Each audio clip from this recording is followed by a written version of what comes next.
It doesn't matter if Patrick uses a salad fork or a regular fork, he's dreaming. But by placing weight on that, we're acknowledging the ego illusion and that this thing has a story. And if I don't follow the story I have, then welcome back to one's journey of unwinding the mind and, of course, your daily microdose. Now tune in to the latest episode of One's Journey. Today I want to talk about what I've learned in almost the 40 years supposedly in this lifetime in this meets. I was having a conversation the other day and I had this aha moment that what I have learned is there's actually nothing left to learn. And instead, it's about removing the narratives, the preconditioned programs, stories we carry, and then remembering truth. Learning is actually of the ego because learning would insinuate that I'm lacking, that I don't have something. And in order to obtain that something, I need to learn that something. When in fact, the Holy Spirit, you're abundant. You have everything. You have all the knowledge necessary. But the problem is you've been busy learning. You've been busy learning in this illusion, putting on all these continuous layers of more learning, of false narratives, false programming.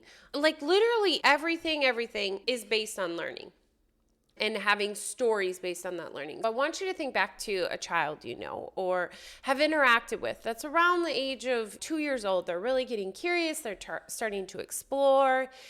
And let's say you hand them a pen.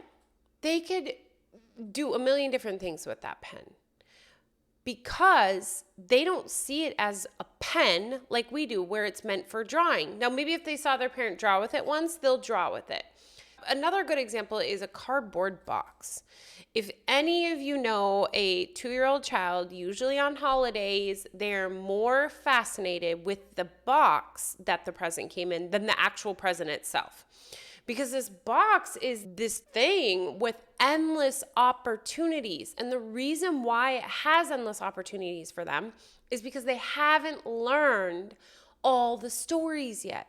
All the stories of a box is meant to carry things. A box is meant to start a fire. The core stories that we carry, and even depending on what culture you grew up, what place of the world you grew up, your stories differ as well on what you do with certain things. Here's an example. Forks. I've talked about the Little Mermaid with a fork in the past, but I'm going to talk about Patrick and I. So he very much needs to have a salad fork. Okay. I've heard this statement of a salad fork before, but I never knew what an actual salad fork is. So for anybody who doesn't know what a salad fork is, when you get that set of silverware from like Oneida or wherever, there's always 2 forks. And I just thought it was like, oh, we use forks a lot, so we need lots of forks. When in fact, one is a little smaller, well, actually quite smaller than the other fork. And that one is the salad fork. And you're not supposed to eat with the salad fork your main dish. And Patrick will not eat with the salad fork in his main dish. He can't stand it. But my narrative was, we just have extra forks. We have a lot of extra forks, so we don't have to do dishes as often. Again, a story. When we go back, we come here in our birth, right? And the ego illusion is birth and death, the cycle of birth and death. And it's a constant learning journey until we die. And then we go through this transition and we do it all over again and all over again and all over again. So essentially, this cycle that the ego has is constantly a learning cycle. And we pride ourselves on learning. We pride ourselves on knowing the most. When in fact, it's not about that at all. It's about forgetting, or not forgetting, but removing those narratives we have learned and listening to that truth that we have within and really remembering what this is all about. And that it doesn't matter if I use a salad fork or a regular fork, because I'm dreaming. It doesn't matter if Patrick uses a salad fork or a regular fork, he's dreaming.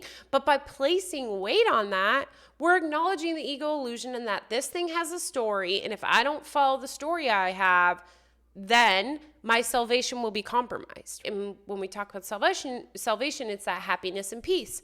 My happiness and peace will be compromised because I can't have a dinner fork, and instead I have to eat my dinner with a salad fork, which does not align with my narrative, therefore does not align with what I want. And I'm not telling you to now go be Neanderthals and eat with your hands and not follow any society's rules. But what I'm telling you is it's the weight you place on it.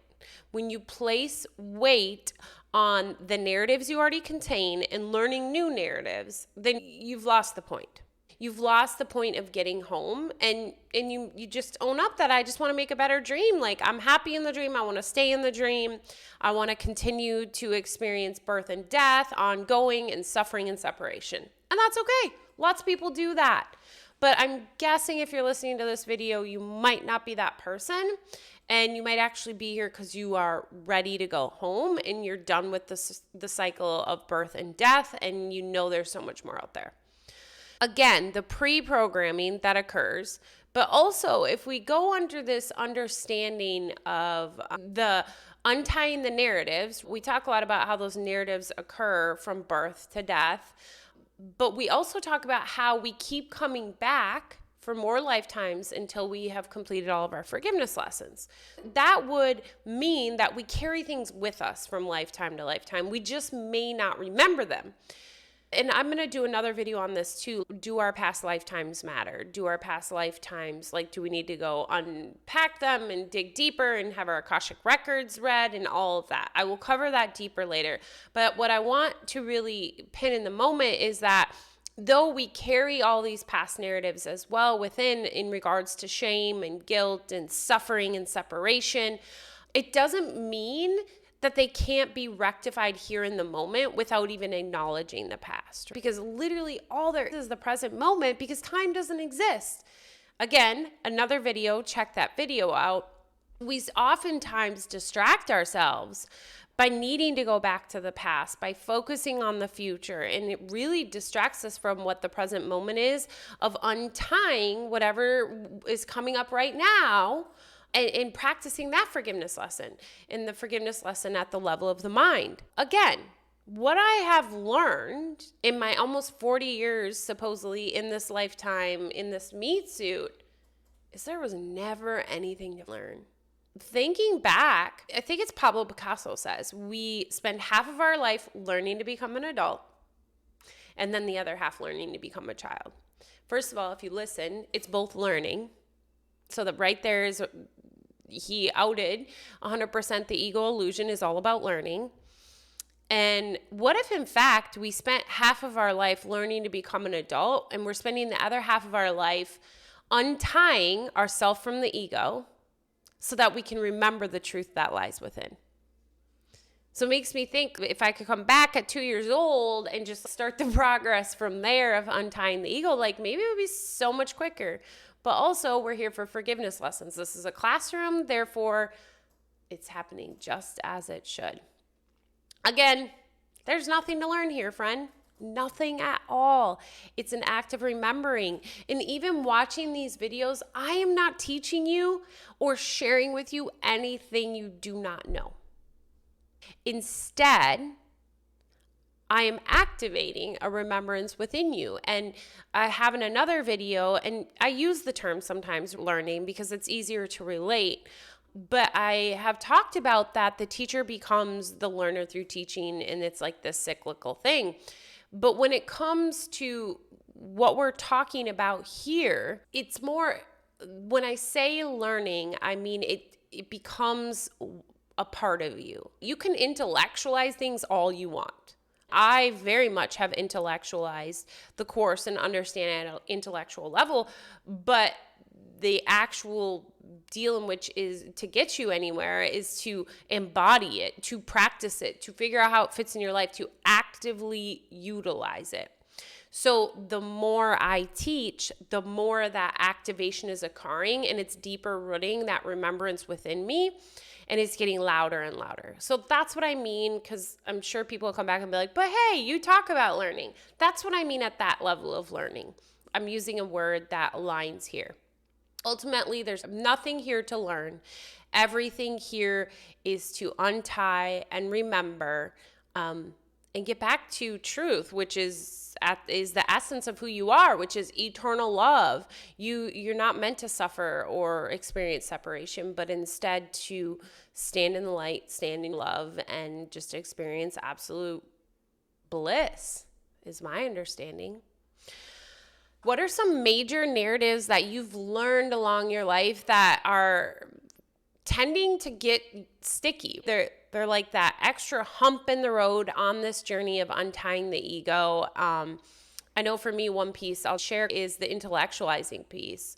I always saw that as my bread and butter, being smart, Ashley can do anything, and really being able to step away from that. And it's not about the intellectual piece. It's about, am I showing up that way? Am I forgiving every day? Am I standing in light? I can speak it all I want, but the question is, do you really do it? I hope this has been helpful in reminding you that there's nothing here to learn, and instead it's about unlearning your narratives and remembering your truth that lies within, because learning is of the ego that insinuates lack and that you must do something in order to receive, when in fact, the Holy Spirit tells us that we are abundantly whole and we contain all within. So there is no reason to learn, and every reason to continuously spark that remembrance within us and untie all the shit we've learned in the ego illusion. As always, until next time, remember you are worth it, and have an amazing day.